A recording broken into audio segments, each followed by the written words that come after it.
Good evening, ladies and gentlemen. As I said, welcome to the Citizens Theatre here in Glasgow. Welcome to all the viewers at home as well. Just sit back and relax. Doesn't matter what you're doing. If you're sitting there cutting your toenails, it's absolutely fine. Just make sure you've got a wee saucer to catch all the bits of it. I'm on a quest. I am on a mission from God. On your behalf. I'm on a mission from God. And she told me...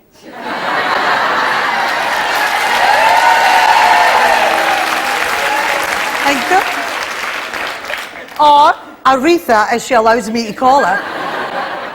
Aretha said to me, Elaine, get out there, the folks need your help. She's from Ardrossan. So I thought, right, I'll get out there because the people actually do need my help, particularly as far as relationships between men and women are concerned. I have a lot of help to be given there. And I'm actually tonight not just doing comedy, I'm doing healing comedy. I'm out here to help. You'll feel healed by the end of the night, I'll tell you. No bother at all. Healing comedy. Because I realised the last 30 years, there's been a lot. As a feminist, I love that. I love the fact that women have become more emancipated. They're out there in the workplace now. They're out there being scientists and doctors and lawyers and cleaners. And no, they were always that, weren't they? At least now they're supposed to get the minimum wage. That's something, isn't it? But they're out there doing all that, and it's great. But it's been difficult for men to adjust to the way that women are now. It's been a difficult journey for all of us, right? And we are actually asking at the millennium a really, really big, important question that we need to know the answer for. And that question is, why are women off their heads? See, I knew it. I knew you wanted the answer to that question. The men are all going, I want to know the answer to that. We women want to know the answer to that. Big women want to know the answer to that as well. We all want to know what's going on. And I'm going to answer it. Over this series, I am going to answer the question, help everybody. Why are women off their heads? Why are women off their heads, ladies and gentlemen? I will tell you why women are off their heads. The answer is men. So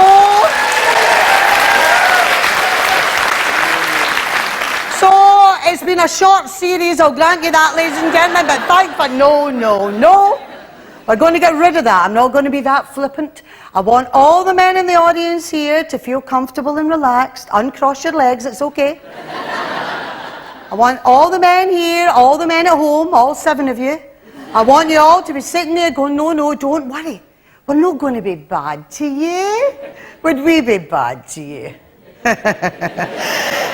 No, we wouldn't. I could see it in the men the nights that the audience are like, oh no. Going to get a kick in here. They've got that fixed smile on their face, that one. No, I'm enjoying it, I'm laughing inside, really am.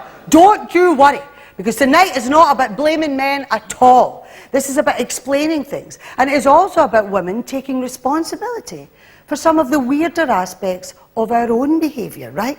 We're going to be grown-up girls, and we're going to accept responsibility for a lot of the daft things that we get up to, okay? And we are searching for the answer to these questions about how we actually cope, how we get on with men and all that. You look at the bestseller list, look at the books we're reading. Men are from Mars, women are from Venus. All looking at that, thinking, yes, I'll get an answer to this will be fantastic. And it basically saying we speak different languages from each other, right? We don't understand each other. Great, and it's the #1 bestseller. But I think it's wrongly titled. I think it should be Women Are From Mars, because we're the ones that eat all the chocolate.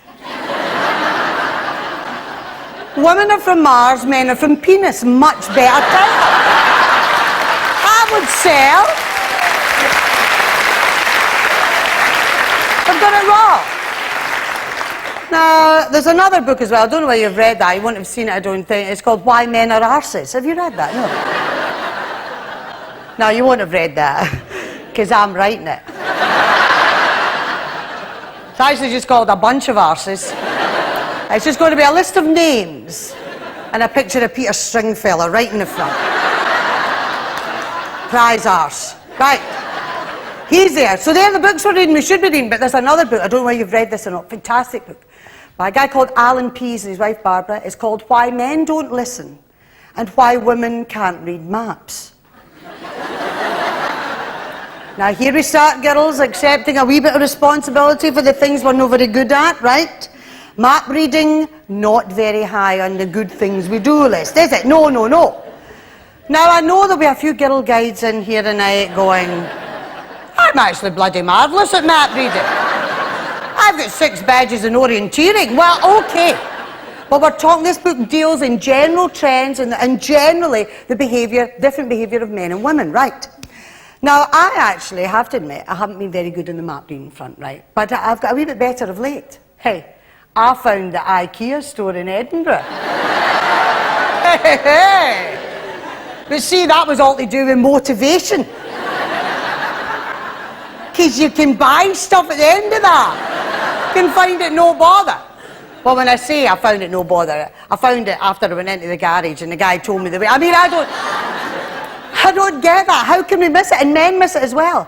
It's a gigantic blue building with 40-foot yellow letters that say IKEA. And we're all missing it. We're all driving by it. I know that because when you get into the garage, the guy doesn't even speak to you, he just points. You turn your car and get in there, no bother. But I think it's the way maps are actually drawn up. I think that's the fault of it, right? Because they don't put things on that women are interested in. Right, we're driving along. I mean, me and my husband in France last year, dear God, nearly divorced. Because I'm the navigator, you know, and I'm looking for the things that I notice. We pass a wee coffee shop and he's going, where are we? I'm looking, where's the coffee shop? It's not in the bloody map here. There's not one shop at all. And they don't even put livestock on it, because the women always notice that, don't they? Oh, look, there's a wee lamb, look. That's lovely. If they put that on, we'd be fine. We'd find our way, no bother. Actually, I've realised that the reason I don't like looking at maps, because it's all the lines and bumps and contours and lumpy bits and all that on it. I think, that looks like a photograph of my cellulite. I'm not interested in that at all. So the map reading thing, you know, we're not very good at. We have to accept that's one of the things. Men not listening, that's the book. Why men don't listen, why women can't read maps. Right. But basically, it's actually quite a serious scientific book, this. It is. Because what it does is it's studied the differences between male and female brains for the last 20 years, right? And what it's come up with is that male and female brains are different. Now, I found that a bit of a shock. Because as a feminist, growing up during the 70s and 80s, I was one of those women that believed that men and women were exactly the same. My granny used to argue with me, no, hen, no. Men and women are different. I said, no, men and women are exactly the same. And if men would just stop it,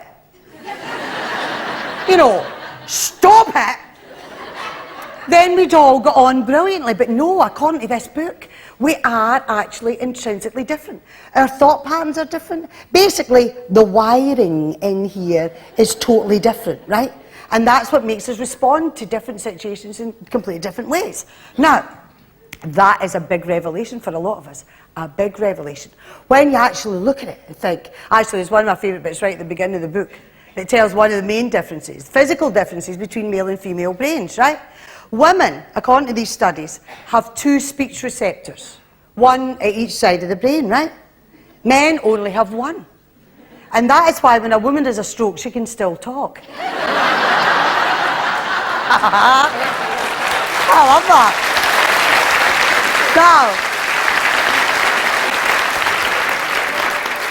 Now, I know you men just think it's badness. She's had a stroke. Oh, Christ, she's still talking. I can't believe it. I thought I'd get a bit of peace here, but no. It's because, basically, our brains, the wiring is different, right? We respond differently to it. Physically, looking at some of the drawings and all that in the book, showing you the differences between male and female brains. Now, the female brain has a right hemisphere and a left hemisphere, right? The male brain has a right hemisphere, a left hemisphere, and a wee dangly bit in the middle. It's true. Just go and look at the book, I'll show you, that's what it is. Actually, a pal of mine told me a gag the other day about this guy who went into a doctor's, right? And he goes in and says, I'm in for the results of my test. He said, sorry to tell you, he says, you're needing a brain transplant. He said, a brain transplant? He said, oh God, that's serious. When can I get that? He said, oh, it's about a year's waiting list. He says, I can't wait that long. He said, well, you could go privately. I could get you a good male brain for maybe 20 grand, something like that. He says, I can't afford 20 grand. He said, well, I could get you a good female brain for about 5 grand. He says, oh, great, I'll take that, that's fine. He says, can I ask you, why is the female brain so much cheaper? He says, oh, well, the female brain's been used.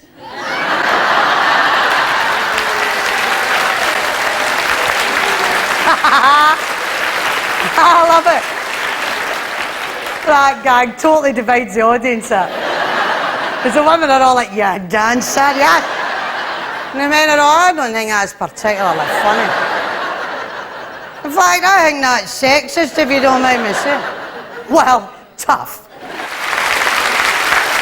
But as I was saying earlier on, ladies and gentlemen, on my quest to find out the answer to why women are off their heads, right? I've explained quite a lot about the differences in the brains and all that, right? And you're coming with me, I can see you understand it. You're coming along with me, that's fantastic, right? Now, one of the main areas of difference that men and women have, according to these brain studies, is the way we use language, right? Now, according to these brain studies, men on average use 7,000 words every day, okay? And they use language to exchange facts and information. They're not very good at the small talk. They do the, this is this, and that's it, finished. End of story. They don't indulge in any of that small talk that the women get involved in. No, they don't like that. 7,000 words on average, that's what they use. Now, most of these words are I, no, score, dinner, and the other 6,980 are just different words for tits. Yes? Sad but true. How many more words can they actually have for them? I don't know. Now, women, on the other hand, we use 24,000 words every day. Yes. And we use language as a reward. If we like you, we talk to you. If we don't, we blank you, right? We withdraw language. This becomes the first area of conflict between men and women, right? Because women withdraw language, they stop talking, and men don't notice for 3 days. They just think it's lovely and quiet. And we're raging, we're going, that bastard's not even noticed. I'm not talking to him. I hate that. We get very, very frustrated by it, don't we? But girls, we shouldn't. I'm here to help you here, right? Having read this book, we shouldn't get upset about, you know, when we try to talk to them and they're doing that, reading the paper. Eh? What? Don't get upset. Now I understand. They've just used up all their words. It's true.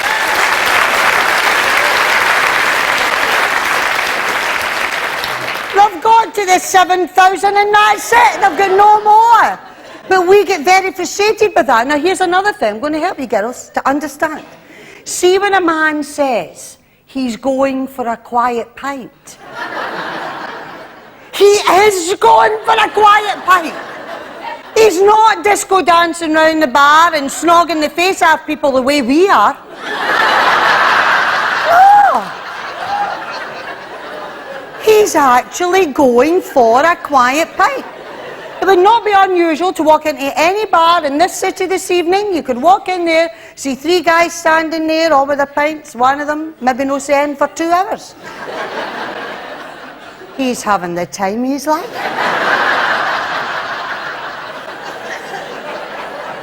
And his pals appreciate that. They go, oh, Peter doesn't want to talk tonight, that's fine. Couple of grunts and we'll be very happy there. He's standing there, happy as Larry. They understand it. Girls, if we went out with our pals and one of them didn't say anything for 2 hours, we'd be in the lobbies going, what have I done? I've upset, it must be my fault. There's something terrible going on in their life. We just don't operate like that at all. So now we understand a wee bit more, right? This is helping us a lot. We're actually understanding why men don't communicate with us. Now here's another thing. Men get very frustrated at us because apparently women interrupt each other quite a lot, right? Now men think that's rude. It's not rude at all. It's enthusiasm. Right?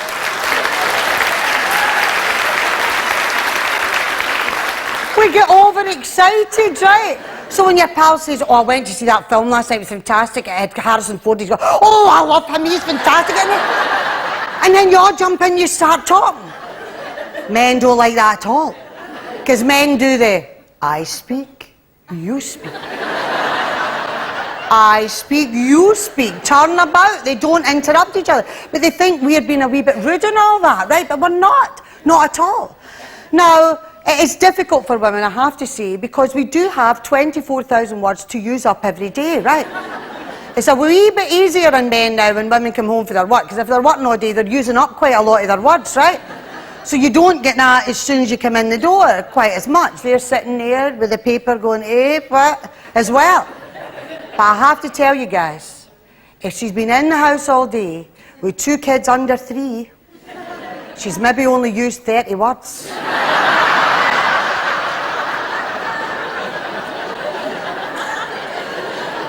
All of them. No! You are going to get the 24,000 the minute she walks in the door. Terrible that, isn't it? Now apparently, according to these studies as well, men don't understand the tonal changes that go on in a woman's voice, right? The brain responds to only 2 out of every 6 of the tonal changes that women's voices go through, okay? Women can understand it, they go with it. I can see it in the audience now. The women are going, oh, she's talking about that now. Oh, she's away there. Oh, she'll be back in a minute, that's fine.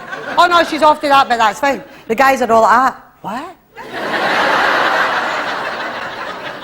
A bit confused, you know? But I understand that. We do tend to use that. It's the way we communicate with each other, right? Now, for instance, women get very frustrated as well when they've got to use up these 24,000 words, right? And that's why, when you walk in the door at night, she launches into the story, you know. Wait till I tell you, I was in Marks and Spencer's today, right? And I was looking for a wee pair of Pokemon pyjamas. I was looking for a 78, but I needed a 67, actually. But they didn't have that in. Anyway, I met that woman that used to live across the road from your mother. Remember her? She's a fantastic woman, isn't she? Remember her husband had a terrible industrial accent. It was like amazing, wasn't it? But apparently they get quite a lot of compensation, you know, because she's been to Australia 3 times and she's got 4 sons out there. She's got just 9 grandchildren, I think. She's got 4 boys. I can't remember their names.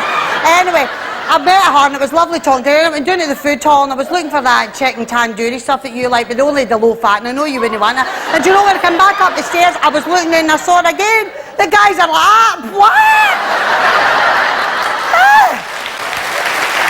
What's going on?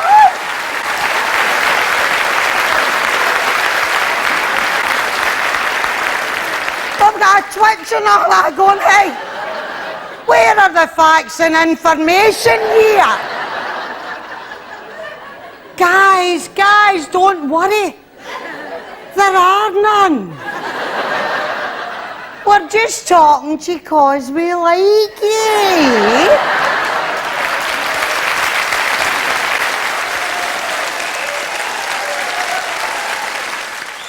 According to these brain studies, men have spectacular tunnel vision. No. I mean it as a compliment. They do. They have a fantastic ability to focus in on one thing and one thing only. Be it the sports pages of the Daily Record, it doesn't matter. They have a fantastic ability to focus in on that. Now, sometimes there may be a toilet door in between them and you outside. I mean, anything could happen there, you know. The house could be burning down. The kids are killing each other. There's sheriff's officers at the door about to pawn your furniture. But they're focused, absolutely, on that one thing. Now, we find that very odd. Women find that very confusing because we're very different from that. But I'm going to explain to you. Apparently, this skill comes from the prehistoric times, right? when men were the hunter-gatherers, when they were out there being the providers. They had to be able to focus in on one thing and one thing only: getting the grub for the tea. That was what they had to focus in, right? They were out there in the jungles, hunting the wildebeests, in the forests, out there with a spear alone, trying to get that zebra that was going to feed everybody for the next couple of weeks. Really, really important. They're out there in the forest, focusing. They had to be able to focus so they could spear that zebra from about 20 yards away, right? They couldn't be thinking, oh, that's a lovely wee bush over there. I wonder if Hannah's Pokemon pyjamas fit, and they can't think about things like that. Because there'd be no dinner for everybody, would they? And of course, when they did spear that zebra and they came home, they were treated like heroes. They came through into the caves and all that, into the settlement. They'd be cheered like, no, no, fantastic, we can eat for the next couple of weeks. The women, they would all take the zebra off them and everything like that, and they would clean it and chop it up and start cooking it. And the men, they would go in and they would sit in the cave round the fire, right? Fire gazing.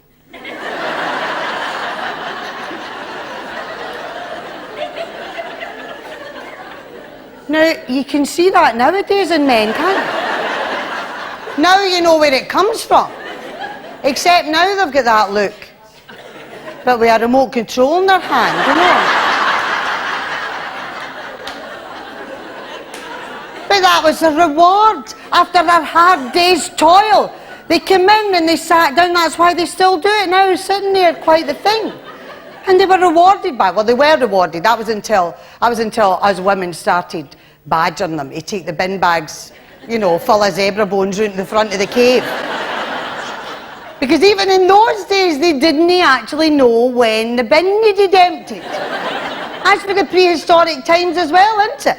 They'd either be telling them to take the bin bags out, or we'd be trying to hoover under their feet with the prehistoric Beck's Bissell under there. Quite the thing. Of course, they'd be like, oh, whoa, I'm trying to watch a fire here. You're in my road. You've got all of that. That's where it comes from, the prehistoric times. Now, this is a special skill that men have. And apparently, my brother-in-law was telling me that actually in local government now, there was a big personnel meeting where he works, and they've actually using this skill and saying that it's a really important one. They call it chunking, right? And for a certain part of the day, you're supposed to chunk, right?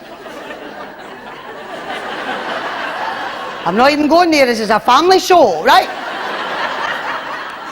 The ability to chunk. And what that means is that you don't answer the phone, you don't arrange any meetings, you don't have faxes or anything like that in at that time. You sit in your office and you chunk for a couple of hours, right? That male ability.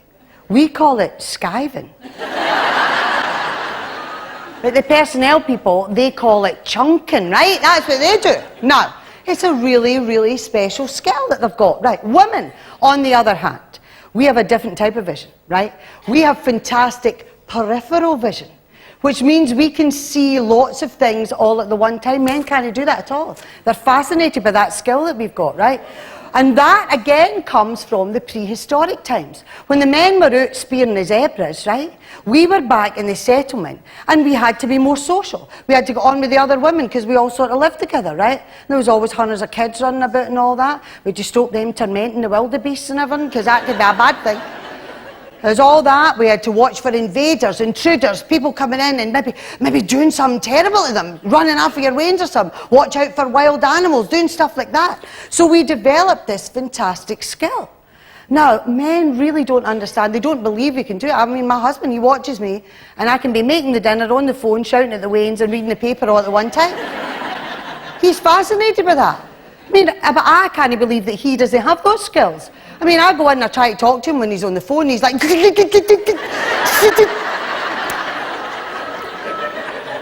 I'm on the phone! I'm like, so? But they can't do the listening talking thing all at the one time. It's very odd that they actually can't do that skill. Now, that actually is another area of conflict between men and women. because socially it can cause a lot of problems. Say, for instance, you're asked round to your pal's house, right? They're having a dinner party or something, right? And men and women walk in and see completely different things, right? The woman will walk in first and she'll see the host and the drink. And she'll see that her pal's got new curtains. She'll also see her pal's got a new carpet. Oh, they've got caterers in as well. She's making more money than I thought. And she's got a new frock on as well. Okay, it's a wee bit tight, but I'll no mention that.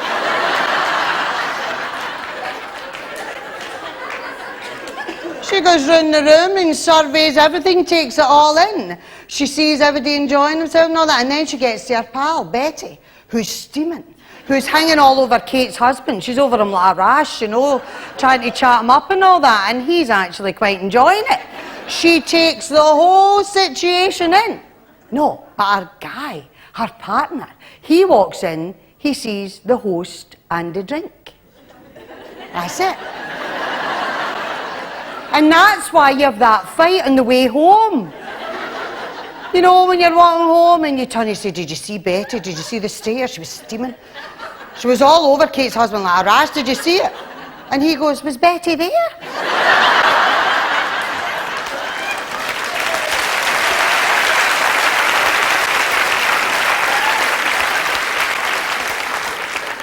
And you think, ignorant arse.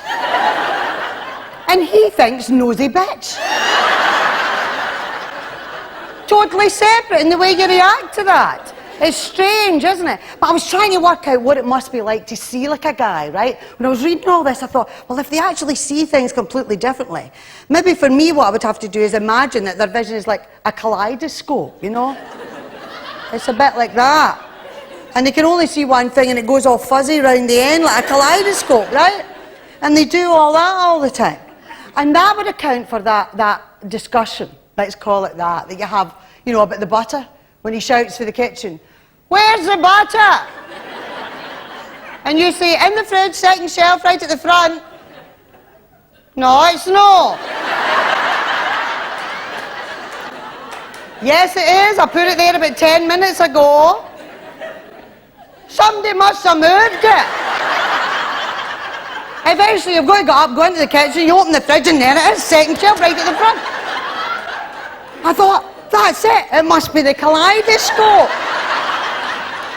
Because if they can only see it like that, right, and say the butter's there, well, it's just out of shot, isn't it? They can't see it. See? I told you you'd be learning stuff here tonight. So don't get angry at them, they can't help it, right? But I have noticed that they actually have got another wee kaleidoscope up here. Just a wee one. That's the one that can see women's breasts from 400 yards away. That's a special skill, isn't it? They should be applauded for that. Because men can actually see a woman's nipple through a sports bra, under an arm sweater, when she's wearing a duffel coat, walking in the opposite direction, round a corner half a mile away. They're right in there, no bother.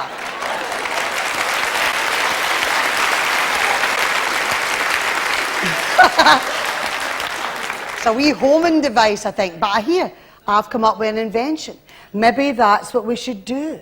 Maybe we should just put wee breasts over all the things that men say they can't find. We could have that there, that'd be great. We could put wee breasts over ties, car keys, the clitoris.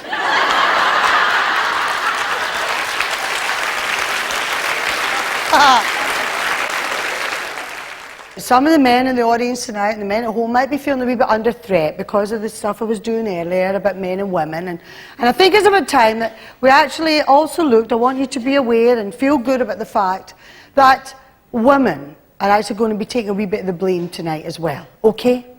We're going to take responsibility for some of our mad behaviour.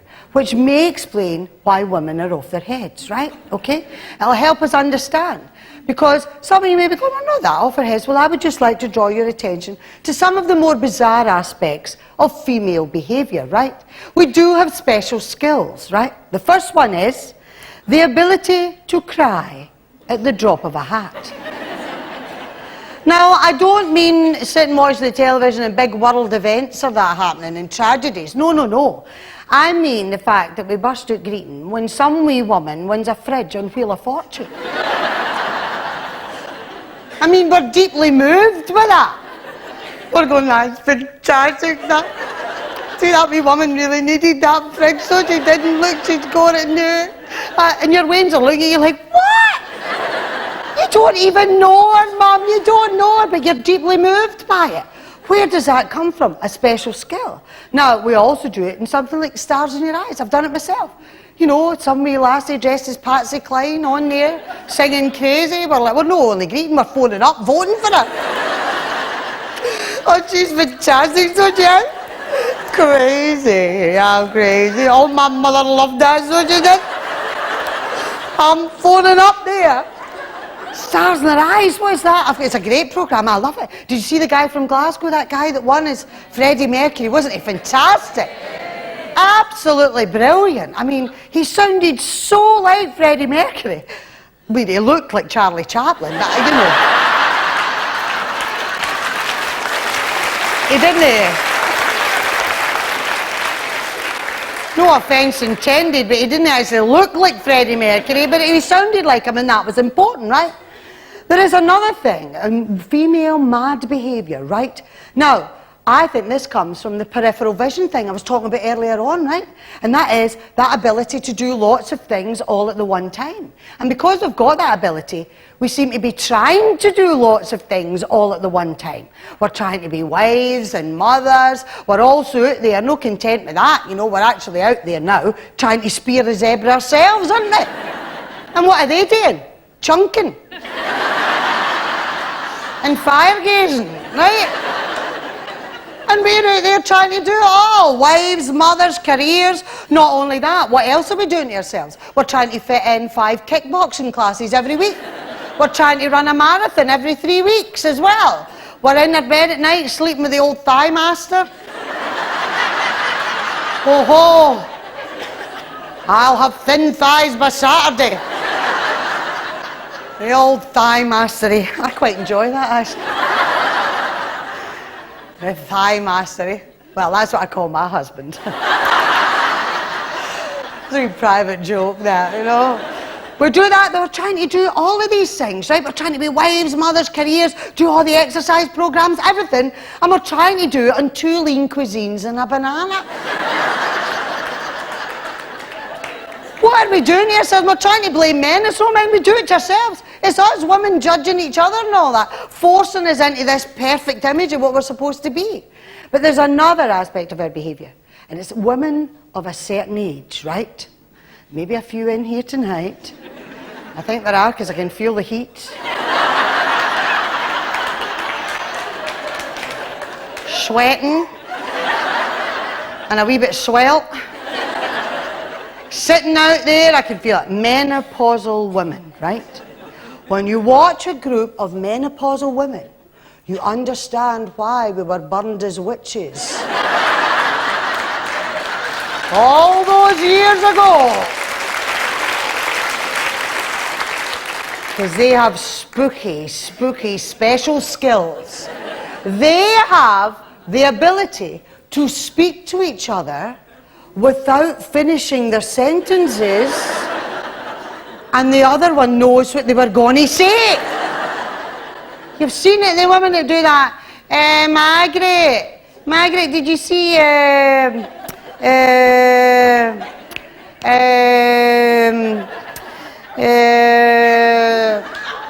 oh no, Elsie, no, I didn't.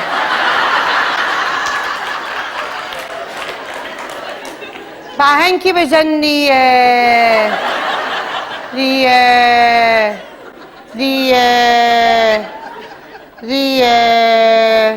has he got any of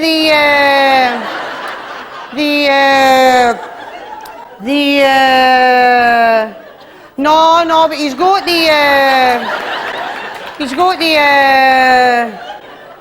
oh great, gonna get me 6. What is that about? A special skill? But I'll tell you, when you're doing comedy, an audience full of menopausal women, it's fantastic. Because you walk out there and you just go, and they're pissing themselves. Because they knew what you were going to say. They're way ahead of you. It's fantastic, right? But the menopause, it seems to do something to women's brains, right? Women's brains become like macaroni. It's been left in the microwave just a wee bit too long. You know the kind of meaning, right? That's what it becomes like. And apparently, all these chemical changes that affect the brain start not only in the menopause, but in the perimenopause. Now, I found that a wee bit confusing, because I thought, perimenopause? Was that that guy that used to be on the television? Remember the singer at Christmas with the nice sweaters and all that? I remember the perimenopause Christmas special. What did Delaware buy? What did Delaware? Remember them? Or my favourite of his was, remember the night you slipped in the shite, you had your good car. It wasn't the grass that tickled your arse, it wasn't the thing. Oh, fantastic. Perimenopause. What a singer, eh? He was fantastic. But that's why I got a wee bit confused. But apparently, the perimenopause is when all the changes, all the chemical changes start happening in a woman's body, right? And there's, things go wrong. That's when that thing happens. You know the one? You walk into the room, and you stand in the middle of the room going, who did I come in here for?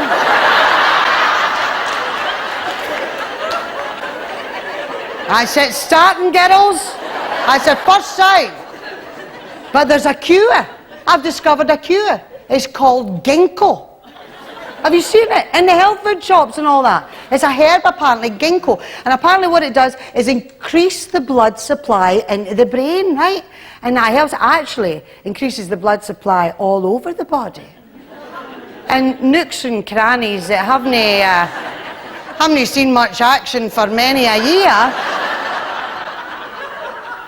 start springing to life again. But it's unfair because of the menopause, you can't bloody remember what to do with the nooks and crannies. It's not fair, but ginkgo, or all these things actually start happening to you because of lack of ginkgo, right? If you're not getting your ginkgo, you go a bit mental. You go a bit mad. All these chemical changes actually affect it. And that would explain another aspect of female behaviour that is completely off its head. I give you the prime example of women's affectedness, right? I invite you to look at the queue for a Daniel O'Donnell concert.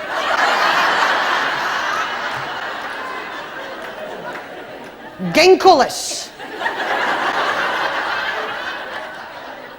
There's no many men there.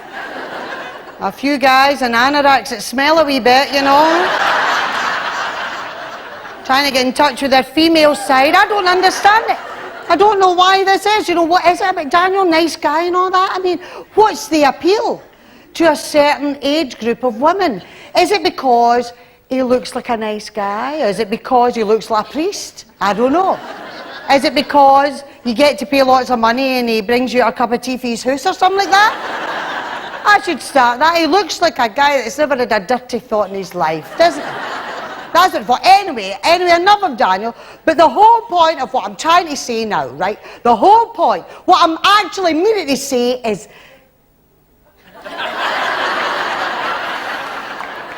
Bugger it.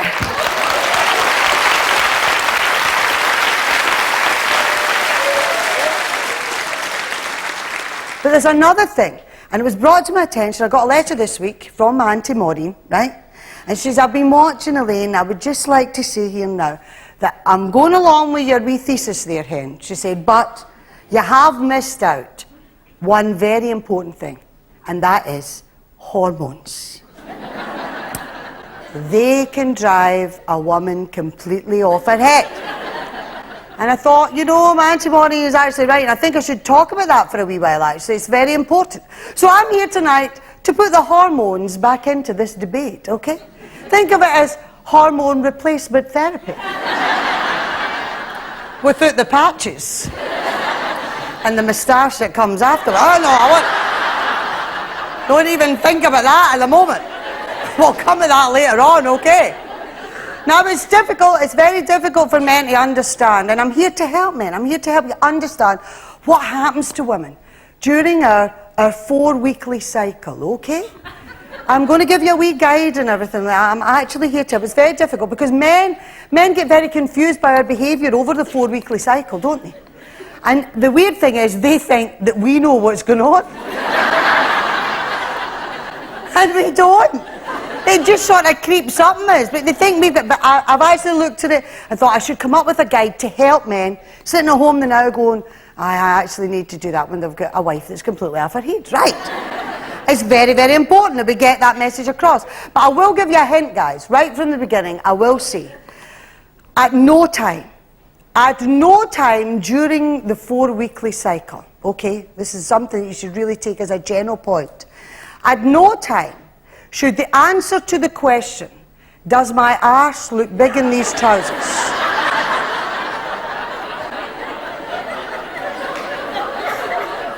No time. Niente time. When the answer to that question can be yes, okay? That can never happen. Take that as a given. And it's a strange thing because men actually think they've been asked a question there. You're not.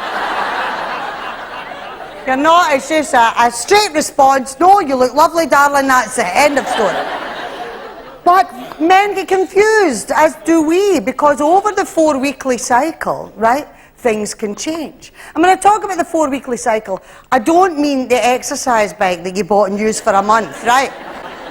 That is now sitting in a corner of your bedroom as the most expensive clothes horse in the history of the universe. Right? That's not the cycle I'm talking about here. I'm talking about the mood swings and hormonal changes that women go through, okay? So we'll get to week 1. Now, week 1 we'll call the happy week. Now, that's the week when she's most like the woman that you first met, right? She laughs at your jokes. You wind her up a bit and she goes, oh, Hugh. See you. What you like? Of course, guys are looking going, oh, I know her. I know that woman. She's the woman I first met. Oh, that's great. And she could say to you during the happy week, she could ask you the question, do you think my arse looks big in these trousers? And you could actually get away with saying, actually, darling, your trousers look a wee bit tight. And live to tell the tale. Because in the happy week, she's actually a wee bit like a guy. She would react the way a guy would react. If you said, check my arse looks big in these trousers, and you go, oh, they're a wee bit tight, you go, aye, fair enough, I'll go and put another pair on. End of story, that's fine. But see, men don't have to deal with the things that we women have to deal with at all. They don't have all that baggage that we've got about clothes and the way we look and everything. Guys, you should understand that women actually have a fat wardrobe and a thin one. Right? That's a key. And guys, if she's wearing anything out of the fat wardrobe, she's not a happy bunny, okay? She feels ugly, fat and depressed if she's wearing that. On the other hand, if she's wearing anything out of the thin wardrobe, even if she bought it in 1976 and she looks like a hooker, it doesn't matter, she's very happy. She's walking about like that going, look, I get into my pink bell bottoms and my sparkly boob tube, do you remember this? I can't believe I got into it. You know, remember I wore it to your nephew's christening? I was a godmother. They're very, very happy then. Men don't have that at all. Men don't have that debate in any way. I mean, what do men worry about as far as the way they look? I mean, they'll maybe go to the laundry basket, they'll pick up a pair of trousers, sniff them. They'll do for another week then. That's one choice I've got. The other one is, the main choice for men is, do I wear the trousers below the belly?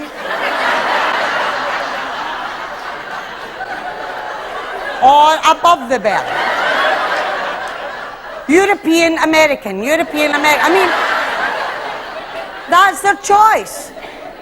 So it's all very loaded, all of this stuff, with hundreds of years of history and all that. No, the happy week is quite a good time. And that's when men think, oh, we know who each other is. We got on really well, that's fine. Now, in the next 2 weeks, I can't pinpoint it any more than that, I'm sorry. But over the next 2 weeks, things become a bit more fluid. And they can change quite rapidly. From day to day. From hour to hour. From minute to minute. They can change. And we're not really in control of all of that stuff that goes on in us, right? But guys don't realise it's coming up. We can feel the changes a wee bit, but we don't get much warning. And you can ask him the same question. You can turn to him and say, do you think my arse looks big in these trousers? He can give you the same reply. Actually, your trousers look a wee bit tight. Before you know it, she's like, right, okay then, that's fine. No, it's okay. I'll tell you what, I don't actually feel like going to this thing tonight. Why don't you just go yourself? Surround yourself with thin people there. That'd be good, wouldn't it? Because you wouldn't want to be seen out with me, would you? Before you know it, she's locked herself in the bathroom. You can hear her howling and greeting inside. You're like, what's going on? No matter how many times you stand outside that door going, honestly, darling, what I meant was your trousers must have shrunk. She will not believe you. And you're confused because you think, wait a minute, last week she asked me that question and I answered and it was okay. And this week, it's all different. And she's greeting her, what's going on? And then we come to what my husband calls the pre-mental week. Now, that is a week where, last week I was talking in the show about tonal changes and the fact that, according to the recent brain studies, men don't understand the tonal changes that take place in a woman's voice, right? They only hear 2 out of every 6 of the tonal changes that our voices go through. So they don't actually hear it all. And that is why, in the pre-mental week, when she turns round to you and says, does my arse look big in these trousers?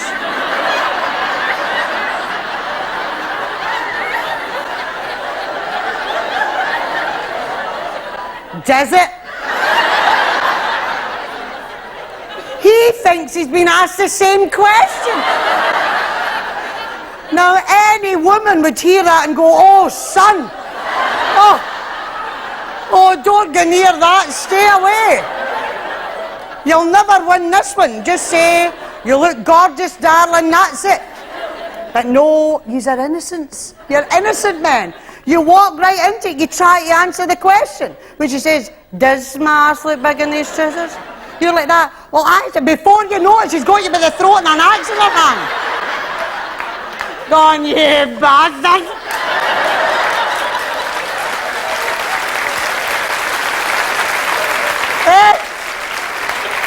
You never loved me anyway, did you? Did you? He's terrified, he's like that.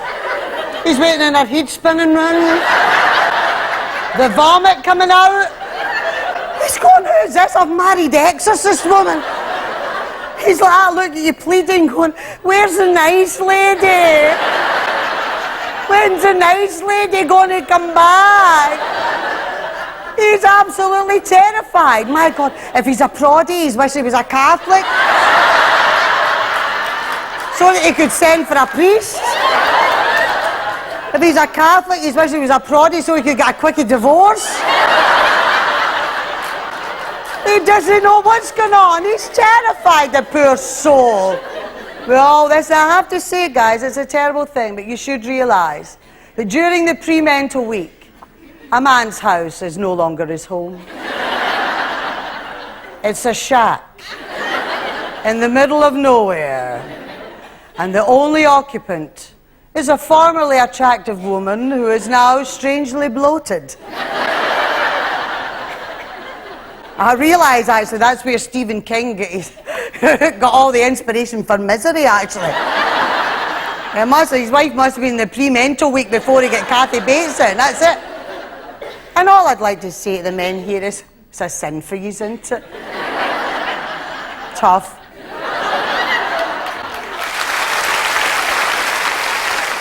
Now, as I was talking earlier on, ladies and gentlemen, we were talking all about hormones and everything like that. We look at all the scientists and all the medics and all that sort of thing. They actually are saying that the reason that women behave a wee bit mad round about the time during the 4-weekly cycle is due to excessive amounts of estrogen. I disagree. I think it is actually excessive amounts of testosterone.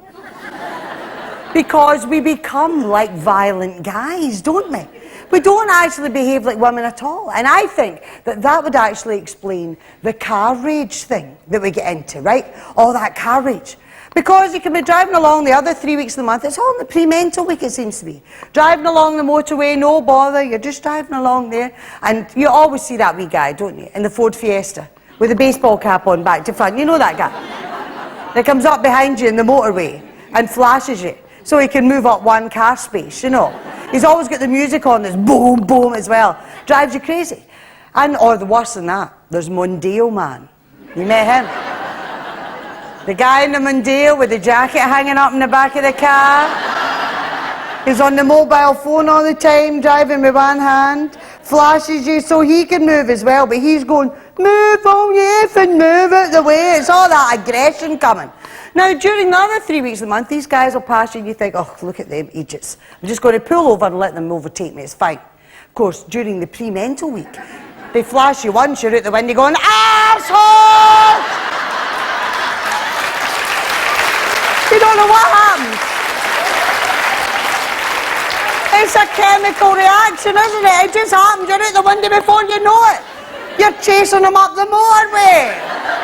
You're right behind them, going up the gear shift up at 90 miles an hour. Going, you're crazy, you. I'm looking at you. No, so smart now, are you? Of course, he's looking at the rear view mirror going, oh my God. I've got the witches of Eastwick in the car behind me. He tries to get away from you. He tries to, right, I'll just take the next slip road off. He goes, oh, but you follow him because you're raging. You're like, oh no, I'll get you, son. You're right, following him. He goes all the way through, tries to lose you. He ends up back at his house, right in the street. You follow him as well. He gets out the car, runs up into the close, up the stairs. You think, no, I'm still after you. You're up those stairs, no bother, up the gear shifts. Selling your people carrier up there. He's through the storm doors into the house. You're right through them after it.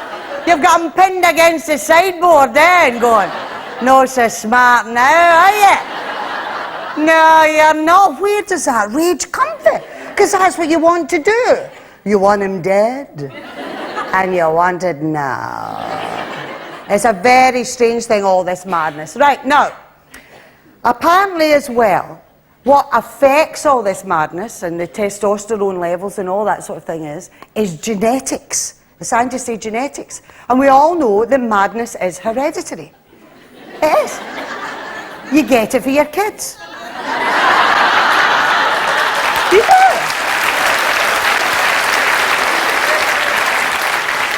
Because they're fine when they're wee and you can boss them about. See, when they get to 12, oh my God, their hormones are kicking in as well. But I've got a wee system now. I actually know when my 12-year-old's room needs tidied. Because that's when there are no forks left in the kitchen. Because they're on the pot noodle things under her bed. I'll tell you something, thank God they put vitamins in pot noodles. She'd have rickets by now if it didn't. Dear God, it's a strange thing. And we actually look at it and we get a wee bit sort of upset and confused by what's going on. And we can take it most of the time, but the pre-mental week, that's when you start fighting with your kids and all that. You also, the rest of the month is quite good with your man, you know, and you like the attempts he makes to maybe help you and cook the dinner and do all that sort of stuff. The pre-mental week, you can't do much right. And I have to say, guys, you know, there should be a guide out because you actually don't yet know how to do the washing properly, right? And the rest of the time you think, oh, well, he's made an effort, hasn't he? At least he's made an effort. But in the pre-mental week, when you turn that corner and you look at the back, you're like, oh no. Because you know he's put his red football socks in with the white wash. Because everything's pink. And what is it about men that they don't actually know how to hang out a washing? It looks like, what is it? I mean, they're quite intelligent beings at times, but this seems to be beyond them. It looks like they've stood at the back door and drop kicked it onto the bloody washing line. And they don't know there's an order to these things. There's a way to hang it up. You don't go sock, dish towel, pants, towel, bra, lavy brush, sock. You don't do that. Things shouldn't be washed together like that at all. And there's another thing I've noticed with the pre-mental week, and when you get to a certain age as well, the old menopausal women, that's when you start getting a wee bit hairy. Maybe that's to do with testosterone as well. And I don't mean the odd wee hair hanging out here. I mean somebody compliments you in your new gloves and you go,